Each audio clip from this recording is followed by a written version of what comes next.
नए दिन के साथ नई शुरुआत। एक बार फिर से मैं आपके सामने उपस्थित हूँ व्यापारिक बैंक के कार्य लेकर। आपका रिस्पॉन्स बहुत अच्छा आ रहा है और इसी तरीके से चलते रहें।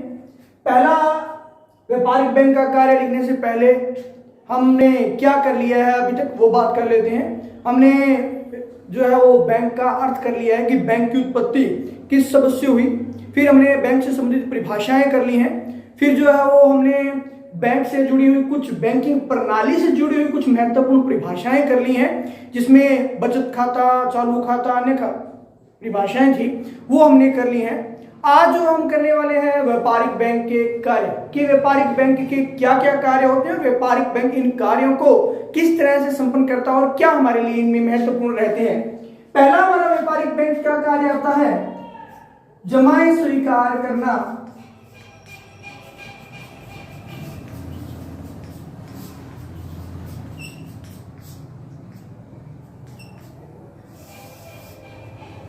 पहला कार्य आता है इसका जमाएं स्वीकार करना कि व्यापारिक बैंक का प्रमुख कार्य है जमाएं स्वीकार करना। व्यापारिक बैंक क्या करते हैं?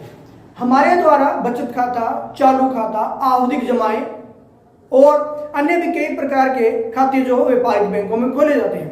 व्यापारिक बैंक हमसे धन प्राप्त कर हमारे खाते में जमा कर देते हैं और आवश्यकता पड़ने पर हमें वो धन लौटा देते हैं। तो इस तरह से व्यापारिक बैंकों के द्वारा प्रमुख कार्य का क्या रहता है? जमाएं स्वीकार करना। व्यापारिक बैंकों के अर्थ में भी यही आता है कि जमाएं स्वीकार करने वाली संस्था क्या है? बैंक है। तो इस तरह से व्यापारिक बैंक का जो प्रथम कार्य आता है वो है व्यापारिक बैंक के द्वारा जमाएं स्वीकार करना, बचत खाते के रूप में, चालू खाते के रूप में, किस रूप में? बचत खाते के रूप में, चालू खाते के रूप में। इसके अलावा आवधिक जमाएं, ये सभी प्रकार के हमारे कार्य व्यापारिक बैंक के द्वारा किए जाते हैं, जिसमें हम नगद धन जमा करवाते हैं और व्यापारिक बैंक हमें अन्य कई प्रकार से धन वापस प्राप्त करने के साधन उपलब्ध करवाता है। दूसरा प्रमुख कार्य हमारा यहां आता है ऋण प्रदान करना।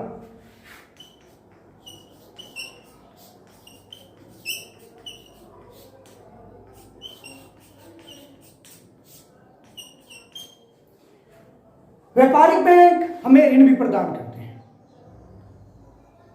जो धन हमसे जमा किया जाता है उस धन में से कुछ हिस्सा अपने पास रखकर और बाकी जो है वो धन ऋण के रूप में दे दिया जाता है। कल हमने इसमें व्युत्पन्न जमाएं पढ़ा था अंतिम, उसमें हमने यही अध्ययन किया था कि व्युत्पन्न जमाएं क्या होती हैं। तो हमने जो धन बैंक में जमा करवाया, बैंक उस धन में से कुछ धन अपने पास रख लेता है और बाकी बचा हुआ धन जो है वो ऋण के रूप में प्रदान कर देता है और उस ऋण से कुछ व्युत्पन्न जमाएं होती हैं जो कि ब्याज के रूप में बैंक को प्राप्त होती हैं और वही जो है वो उसकी क्या कहलाती है? व्युत्पन्न जमाएं। तो ऋण प्रदान करना बैंक का प्रमुख कार्य है। लेकिन ये ऋण कब प्रदान कर पाएगा बैंक? बैंक तभी ऋण प्रदान कर पाएगा जब जमाएं स्वीकार करेगा, यानी कि जब आपके पास इनपुट्स होंगे तभी आपके आउटपुट्स जाते हैं। तो आप जितना पढ़ोगे उतने ही अच्छे आपके नंबर आने वाले हैं। एसएससी में आमतौर पर इससे संबंधित क्वेश्चन पूछे जाते हैं कि आपको 4 कार्य दे दिए जाते हैं और पूछे जाते हैं कि इनमें से व्यापारिक बैंकों का सबसे महत्वपूर्ण कार्य क्या है। तब आपको क्या करना है? जमाएं स्वीकार करना। और आम एग्जाम्स में जो है वो व्यापारिक बैंक के 2 महत्वपूर्ण कार्य पूछे जाते हैं, तो उसमें जमाएं स्वीकार करना और ऋण प्रदान करना, ये दोनों बातें उसमें शामिल कर ली जाती है। तो पहला कार्य था जमाएं स्वीकार करना और दूसरा कार्य था ऋण प्रदान करना। तीसरा, जमाएं स्वीकार कर ली, ऋण प्रदान कर दिया। अब बैंक क्या कर रहा है? अब बैंक कर रहा है साख का निर्माण।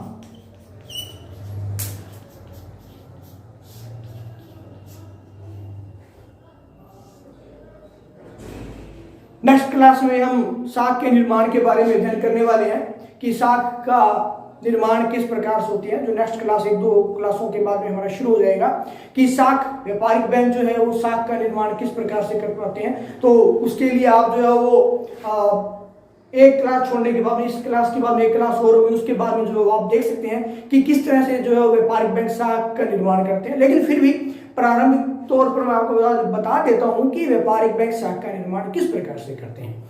यहां आपसे जमाएं स्वीकार की, जमाएं स्वीकार करने के बाद में उस जमाओं को ऋण के रूप में आम लोगों को प्रदान कर दिया गया, अपने ग्राहकों को प्रदान कर दिया गया। और ग्राहकों को प्रदान करने के बाद में इसके बाद में जो उन्हें क्या प्राप्त हुआ, ब्याज। अब अगर मैं कुछ बैंकों के नाम लूं तो आप कहोगे सर ये जो है वो क्या है, व्यापारिक बैंक, बड़े व्यापारिक बैंक है, जैसे कि SBI state bank of India, PNB bank of Baroda, इसके अलावा ICICI बैंक, HDFC, ये सभी बैंक क्या है, बड़े बैंक है।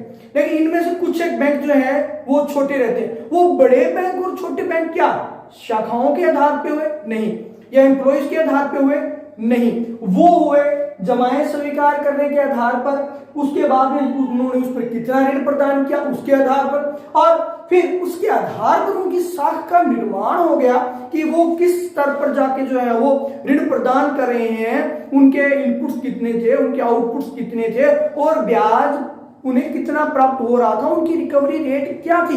ये सब बातें काउंटेबल होती हैं शाखा निर्माण के लिए। तो शाखा निर्माण में हम एक फॉर्मूला करेंगे, जब शाखा निर्माण करेंगे 2 क्लासों बाद में, उसमें जो है वो हमने उस सूत्र के आधार पर आपको पता चलेगा कि कैसे जमाएं फिर ऋण प्रदान करना, उनसे व्युत्पन्न जो जमाएं थी उनके आधार पर किस प्रकार से शाखा का निर्माण होता है, किस विधि से होता है, गुणोत्तर श्रेणी में होता है, जो भी विधियां है वो आपको उसी क्लास में पता लग पाएगी। तो यहां हम सीधा सीधा करें तो वो है शाखा का निर्माण करना।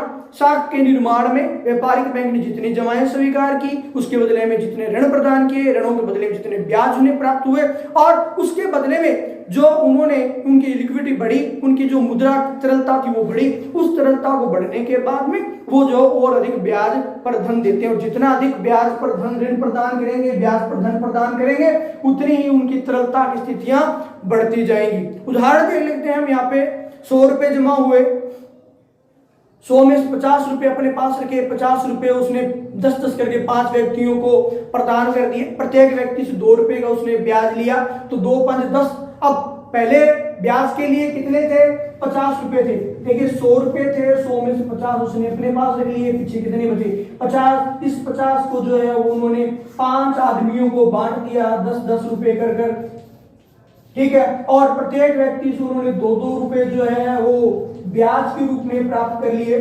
तो ये 10 रुपए योग, पहले 50 थे तो 50 प्लस इन सब का योग 10। अब हमारे पास यानी कि हमारे बैंक के पास धन ब्याज पर देने के लिए, ऋण प्रदान करने के लिए कितना था, 60 रुपए था। अब उसकी इसी तरीके 60 रुपए फिर उसने 6 व्यक्तियों को दे दिए, अब उसे ब्याज के रूप में 12 रुपए प्राप्त हो गए, अब उसके बाद देने के लिए 72 रुपए। तो इस तरह से जो है वो बैंक अपनी तरलता बढ़ाता जाता है, और यही क्या कहलाती है, बैंक की शाखा कहलाती है। उसके बाद में हमारा महत्वपूर्ण कार्य आता है एजेंसी संबंधी कार्य। एजेंसी संबंधी कार्य। व्यापारिक बैंक एजेंसी कैसे बन गई भाई? वो एजेंसी तो कुछ और होती होगी, लेकिन सही है, व्यापारिक एजेंसी नहीं बन सकते, लेकिन वो एजेंसी से संबंधित कार्य करते हैं। कैसे? आपको व्यापारिक बैंकों के द्वारा चेक उपलब्ध करवा दिया जाता है, चेक दिया जाता है, और वो चेक कल हमने पढ़े थे 2 तरह के चेक थे, रेखांकित और वाहक चेक। हमने प्रदान करते हैं किसी सामने वाली पार्टी को या व्यक्ति को या फर्म को, वो अपने किसी दूसरे बैंक में, मान लीजिए आपका खाता ए बैंक में था, वो जाके सी बैंक में लगाता है, बी को भी छोड़ दिया उसने, तो वो सी बैंक जो है वो ए बैंक से आपके पैसे जो मंगवा के देगा आपको, यानी कि अपने खाते में ट्रांसफर करेगा। ये कार्य कैसा था? एजेंसी संबंधी कार्य था। इसके अलावा आपका कोई रिलेटिव या आप खुद मान लीजिए विदेश में रहकर जॉब कर रहे हैं, वहां से आपके अकाउंट में पैसा आता है, मान लीजिए आपका फेडरल बैंक है, वहां के बैंक अकाउंट में आपका जो है वो पैसा आता है आपकी जॉब का, लेकिन वहां से आप जो यहाँ अपने घर पर SBI के खाते में ट्रांसफर करते हैं, तो वो क्या थी, डॉलर थे या पाउंड थे, लेकिन आपने उन्हें यहां जब कन्वर्ट किया तो वो किस में बदल गए, रुपए में बदल गए। अब रुपए में अगर वो बदल गए तो निश्चित रूप से यहां तो रुपए ही चलने वाले हैं, लेकिन डॉलर को रुपयों में बदलने का कार्य किसने किया? हमारे व्यापारिक बैंक ने किया। और व्यापारिक बैंक का ये कार्य कैसा है? एजेंसी संबंधी कार्य। इसके अलावा आपके द्वारा बहुत से जो है वो जैसे कि बताया गया कि ऋण प्रदान किया जाता है, तो आपके द्वारा ऋण लिया जाता है, उस ऋण को जब आप ब्याज सहित पुनः लौटाते हैं तो वहां एक एजेंसी संबंधी कार्य उनका ये रहता है कि उस ऋण के लिए शाखा ही अलग होती है, ऋण शाखा, और वहां जाके जो है वो आपको पैसा जमा करवाना पड़ता है। तो ये कार्य भी क्या हो रहा है, एजेंसी संबंधी कार्य होते हैं। इसके अलावा समय समय पर जो है वो फसल बीमा, फसली ऋण या उद्योगों संबंधित को विशेष कैंप लगाकर आपको जो ऋण प्रदान किया जाता है, ये भी एजेंसी संबंधी कार्य होते हैं। इसके अलावा आपके क्रेडिट कार्ड, डेबिट कार्ड से संबंधित लेन देन, उससे संबंधित ब्याज और अन्य तरह की ऑनलाइन बैंकिंग से संबंधित जो भी सुविधाएं आपको प्रदान करता है बैंक, वो सभी के सभी कार्य क्या कहलाते हैं, आपके एजेंसी संबंधी कार्य कहलाते हैं। आप इनका एक बार स्क्रीनशॉट ले लीजिए।